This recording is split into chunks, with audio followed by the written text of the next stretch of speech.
तुझे भूल कर भी ना भूल पाऊंगा मैं, बस यही एक वादा निभाऊंगा मैं। तुझे भूल कर भी ना भूल पाऊंगा मैं, बस यही एक वादा निभाऊंगा मैं। मिटा दूंगा खुद को जहां से, लेकिन तेरा नाम इस दिल से ना मिटा पाऊंगा मैं, ना मिटा पाऊंगा। आप सुन रहे हैं जीके म्यूजिक एंटरटेनमेंट की धमाकेदार प्रस्तुति।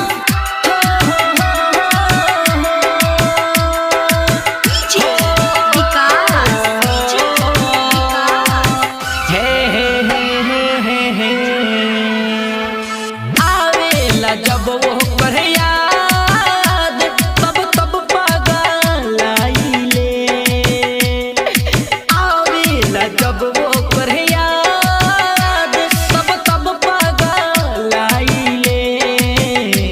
बेवफा के देखावे खातिर ऐसा स्टेटस लगाइले, बेवफा के देखावे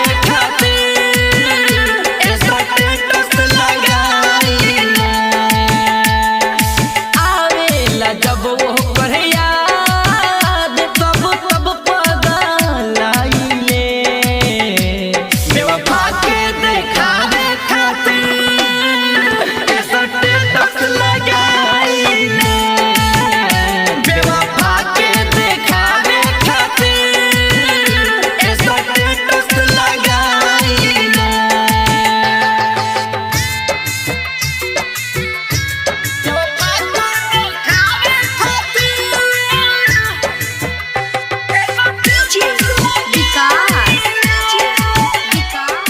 आप सुन रहे हैं जीके म्यूजिक एंटरटेनमेंट की धमाकेदार प्रस्तुति।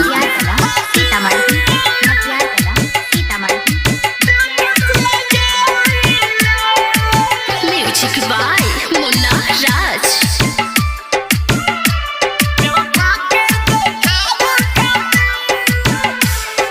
जकरा पर है दिल से भरोसा उहे भइल दागबाज,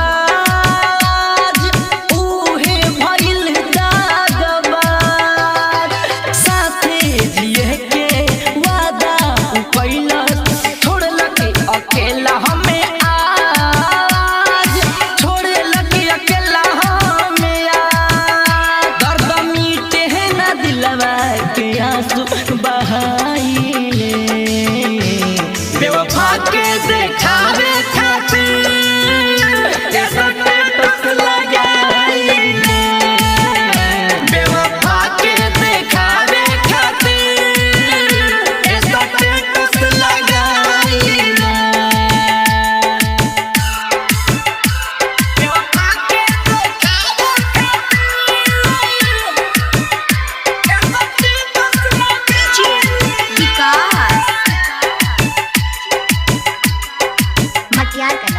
आप सुन रहे हैं जीके म्यूजिक एंटरटेनमेंट की धमाकेदार प्रस्तुति।